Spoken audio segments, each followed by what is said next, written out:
বহু লোকে মোক প্ৰশ্ন কৰি আছে যে মিউচুৱেল ট্ৰান্সফাৰৰ পোৰ্টেলটো কেতিয়া খুলিব মিউচুৱেল ট্ৰান্সফাৰৰ পোৰ্টেল অহা 1 জানুৱাৰী তাৰিখৰ পৰা আমি মুকলি কৰিম এই পোৰ্টেলটো কেনেকৈ চলিব বহুতে মোক সুধিছে যে আমি মিউচুৱেল কৰা মানুহক ক'ত কেনেকৈ বিচাৰি পাম এই পোৰ্টেলটোত আবেদন কৰাৰ পিছত একে বিভাগৰ একে পে স্কেলৰ কৰ্মচাৰীৰ মাজত আমি মিউচুৱেল ট্ৰান্সফাৰ কৰাৰ বাবে প্ৰচেষ্টা কৰিম এই পোৰ্টেলটো প্ৰায় 2 মাহ জুলি খোলা থাকিব 1 জানুৱাৰীৰ পৰা 28 ফেব্ৰুৱাৰীলৈ এই সময়ছোৱাৰ ভিতৰতে আমি আবেদন কৰিম আমি ভেৰিফিকেশ্যন কৰিম তাৰ পিছত আমি আপোনালোকৰ আবেদনবোৰ পোৰ্টেলত স্বয়ংক্ৰিয়ভাৱে মিউচুৱেল ট্ৰান্সফাৰৰ বাবে মুকলি কৰি দিম আৰু এটা কম্পিউটাৰ প্ৰণালীৰ মাজেৰে স্বচ্ছতাৰ মাজেৰে এই মিউচুৱেল ট্ৰান্সফাৰ হ'ব আপোনালোকক সোধা যাব আপোনালোকে সন্মতিৰ বাটমটো টিপাৰ লগে লগে মিউচুৱেল ট্ৰান্সফাৰৰ অৰ্ডাৰ নিজে নিজে কম্পিউটাৰৰ পৰা ওলাই আহিব ই কেনেকৈ পৰিচালনা হয় যদি আপোনালোকৰ জানিবৰ কাৰণে আৰু অধিক ইচ্ছা আছে সৰ্বশিক্ষা অভিযানত আগতে কাম কৰা বা বৰ্তমানে কাম কৰি থকা শিক্ষকসকলে এই পোৰ্টেলটোৰ ওপৰত আপোনালোকক যথেষ্ট জ্ঞান দিব পাৰিব অহা 1 জানুৱাৰী তাৰিখে এই পোৰ্টেলটো আমি আনুষ্ঠানিকভাৱে মুকলি কৰি দিম ইয়াৰ পিছত মোক সততে সোধা প্ৰশ্নটো হৈছে যে মুখ্যমন্ত্ৰীৰ আত্মনিৰ্ভৰ অসম অভিযানৰ দ্বিতীয় পৰ্যায়ৰ আবেদনৰ প্ৰক্ৰিয়া কেতিয়া আৰম্ভ হ'ব শ্ৰদ্ধা যুৱক যুৱতী বন্ধু বান্ধৱীসকল মুখ্যমন্ত্ৰীৰ আত্মনিৰ্ভৰ অসম আঁচনিৰ জৰিয়তে আমি যুৱক যুৱতীসকলক ব্যৱসায় কৰিবৰ বাবে উদ্যোগ কৰিবৰ বাবে 2 লাখ টকা আগবঢ়াওঁ আৰু যিসকলে MBBS ইঞ্জিনিয়াৰিং পাছ কৰিছে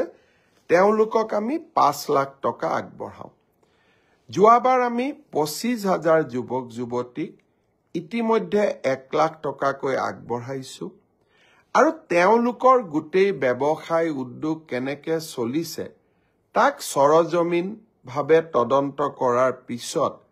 2025 চনত তেওঁলোকক আমি আৰু 1 লাখ টকা দিবৰ বাবে চেষ্টা কৰিম এতিয়া হৈছে নতুনকৈ আবেদন কৰা ইতিমধ্যে 1,54,000 যুৱক যুৱতীয়ে নতুনকৈ এই আত্মনিৰ্ভৰ অভিযানৰ বাবে আবেদন কৰিছে এই বছৰ আমি ৭৫,000 যুৱকক 1 লাখ টকা প্ৰথম কিস্তিত দ্বিতীয় কিস্তিত 1 লাখ টকাকৈ আগবঢ়াম ইতিমধ্যে যি 1,54,000 যুৱক যুৱতীয়ে পঞ্জীয়ন সমাপ্ত কৰিলে এতিয়া তেওঁলোকৰ বাবে আবেদনৰ সময় আৰু তেওঁলোকে অহা 1 জানুৱাৰীৰ পৰা আবেদন কৰাৰ সুবিধা পাব 1 তাৰিখে অহা 1 জানুৱাৰী তাৰিখে আমি এই আবেদনৰ পোৰ্টেলটো মুকলি কৰি দিম মিউচুৱেল ট্ৰান্সফাৰৰ পোৰ্টেলো মুকলি হ'ব আৰু সমান্তৰালভাৱে মুখ্যমন্ত্ৰীৰ আত্মনিৰ্ভৰ অভিযানৰ আবেদনৰ পোৰ্টেলো আমি 1 জানুৱাৰী তাৰিখে মুকলি কৰি দিম ইয়াৰ পিছত আৰু এটা বিশেষ কথা মই আপোনালোকক জনাব খুজিছো লখিমপুৰৰ কেবিনেটত আমি এটা বিশেষ ঘোষণা কৰিছিলো যে ষ্টেট বেংক অফ ইণ্ডিয়া আৰু অসম চৰকাৰৰ মাজত আমি এখন বুজাবুজিৰ চুক্তি স্বাক্ষৰ কৰিম যাৰ জৰিয়তে কোনোবা চৰকাৰী কৰ্মচাৰীয়ে কৰ্মৰত অৱস্থাত যদি মৃত্যুমুখত পৰে তেওঁলোকে 5 লাখ টকাৰ পৰা 10 লাখ টকা তেওঁলোকৰ পৰিয়ালে অতিৰিক্ত লাইফ ইন্সুৰেন্স পাব চৰকাৰৰ পৰা পোৱা সহায়ৰ উপৰিও দুৰ্ঘটনাজনিত কাৰণত মৃত্যু হলে 1 কোটি টকা পৰিয়ালটোৱে পাব আৰু যদি দুৰ্ঘটনাত পাৰ্মানেন্ট ডিজেবল হয় তেতিয়াও তেওঁলোকে 70 লাখ টকা তেওঁলোকে পৰিয়ালটোৱে লাভ কৰিব। লখিমপুৰৰ কেবিনেট সিদ্ধান্ত হোৱাৰ পিছত আমি বেংকসমূহৰ লগত নিৰন্তৰভাৱে আলোচনা কৰিলোঁ। অহা 1 জানুৱাৰী তাৰিখে নতুন বছৰৰ আৰম্ভণিতে state bank of India, union bank of India আৰু আন কেইবাটাও বেংক য'ত নেকি আমাৰ চৰকাৰী কৰ্মচাৰীসকলে দৰমহাৰ লেনদেন কৰে, তেওঁলোকৰ লগত আমি বুজাবুজিৰ চুক্তি স্বাক্ষৰ কৰিম। অৰ্থাৎ 1 তাৰিখৰ পৰাই এই কেবিনেট সিদ্ধান্ত কাৰ্যকৰী হ'ব। শ্ৰদ্ধাৰ অসমবাসী ৰাইজ, মুখ্যমন্ত্ৰীৰ আত্মনিৰ্ভৰ অভিযান, কৰ্মচাৰীসকললৈ জীৱন সুৰক্ষা আৰু মিউচুৱেল ট্ৰান্সফাৰ, প্ৰতিটো প্ৰতিশ্ৰুতিকে বাস্তৱত ৰূপায়ণ কৰিবৰ বাবে আমি প্ৰতিটো মুহূৰ্তই কাম কৰোঁ আৰু এই কামবিলাক সম্পূৰ্ণ হোৱাৰ লগে লগে এই কৰ্মযজ্ঞৰ ফচলসমূহ আপোনালোকৰ বাবে লৈ আহোঁ। অহা 1 জানুৱাৰী দিনটোত এনে 3টা কৰ্মযজ্ঞৰ ফচল আপোনালোকৰ ওচৰলৈ মই লৈ আহিবলৈ চেষ্টা কৰিম। বিকাশৰ 12 দিনত অসমৰ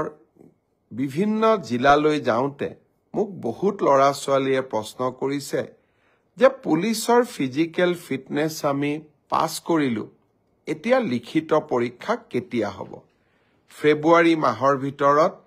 এই লিখিত পৰীক্ষা সমাপন কৰাৰ বাবে আমি প্ৰচেষ্টা কৰিম। বহুত ল'ৰা ছোৱালীয়ে সুধিছে যে মামা ADRE ৰিজাল্ট কেতিয়া দিব?